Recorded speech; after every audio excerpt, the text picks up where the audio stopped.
Chad, out of curiosity, if I had built my house out of steel instead of wood, how much money do you think I would have saved? $500,000 guaranteed. $500,000 you would have saved. $500,000. As in like $500,000 more in my pocket right now that's not there. $500,000 in your pocket that's not there.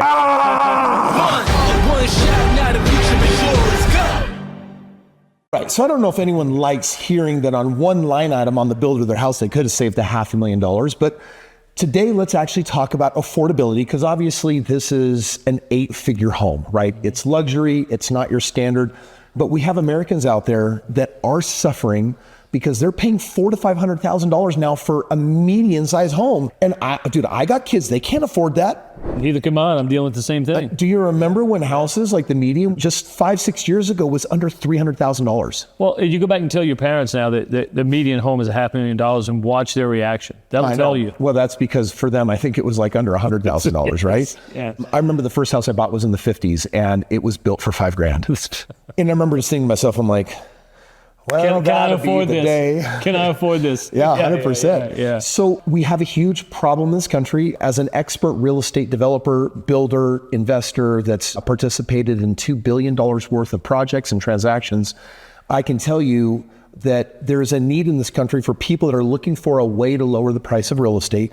They hope the government will do it, but it can't. They hope that a recession will do it, but it's not going to happen for a long time because we're missing 4.6 million homes. You can't have a real estate bust until you have too many homes instead of too many people wanting homes. So because of the supply-demand curve being so inverted, for the next decade at least, we're going to see these prices climb. But Chad, you represent a solution. It's new technology. It's barely hit America. It's already around the world. And it has the potential to reduce the cost of building a home by 10% or more. Mm-hmm. Well, and that's the thing. How do we unlock this demand that's there? That's the real key. And you unlock it by making it more affordable, more approachable by the average home buyer. Okay, so let's talk about how you're actually doing this, because all I heard was, I got these machines, they're kind of magic, and what they do is they will print the frame of a house out of steel instead of wood, and it's 30% cheaper. So we take the largest line item on any home building performer, which is framing, and we try to improve there first. Okay. Right, and so in looking at that, it's like, how do we do that? How do we improve on that?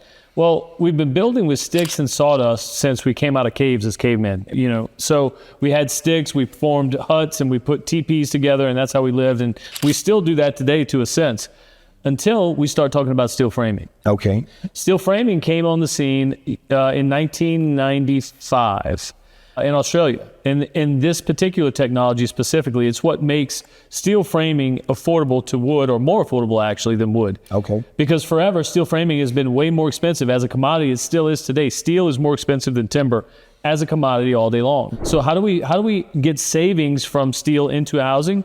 It's through automation, through technology. By automation, can you define exactly what you mean? Yeah, so our facilities have what is 3 machines. We have a 2x4 machine, a 2x6 machine, and a hat truss machine that creates the floor truss and the roof truss.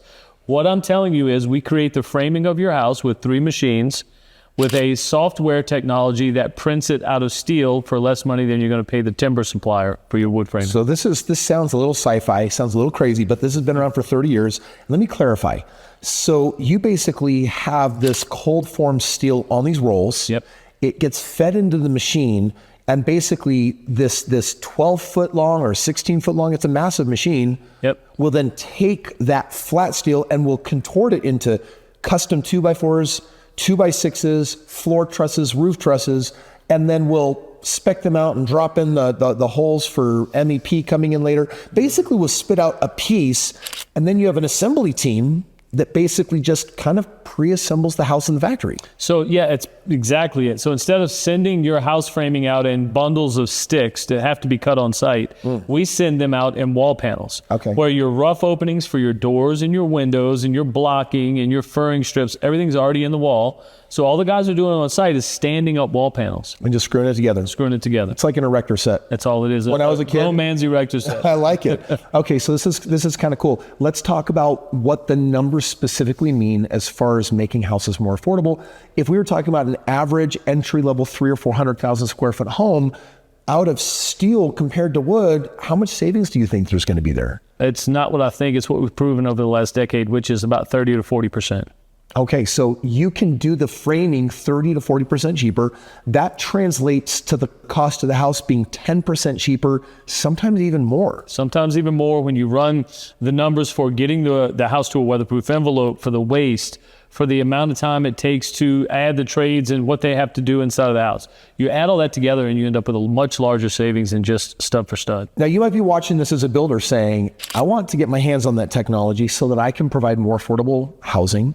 You might want to get your hands on the technology and say, hey, my company suffers in our profit margins. This might actually help shore us up and help us have more success in our profit margin. You might be a homeowner saying, we've been thinking about building a home. You're saying building it out of steel versus wood would be considerable savings. In other words, there's people that get to win across the board when they play this game. So I think that's a really interesting thing. Tell me about the long-term affordability difference. You were saying something about insurance costs being different because the end user has a chance now. They might watch this and go to the links that we supplied in the description and say, I want to get a bid, or I want to learn about how I can do a house out of steel instead of wood for its guts. And if I do that, I'm going to save this money. But tell them also about the additional savings that happens on the insurance side with their home ownership. Sure, yes. So the savings don't stop with when you complete the framing of your house or when you complete the house. The savings from using steel as a framing product runs through the life of the house. And what I mean by that is insurance companies have come along and said, listen, we're tired of our houses being blown apart by wind, and we're tired of our houses being burnt to the ground by fire. How do we do that better?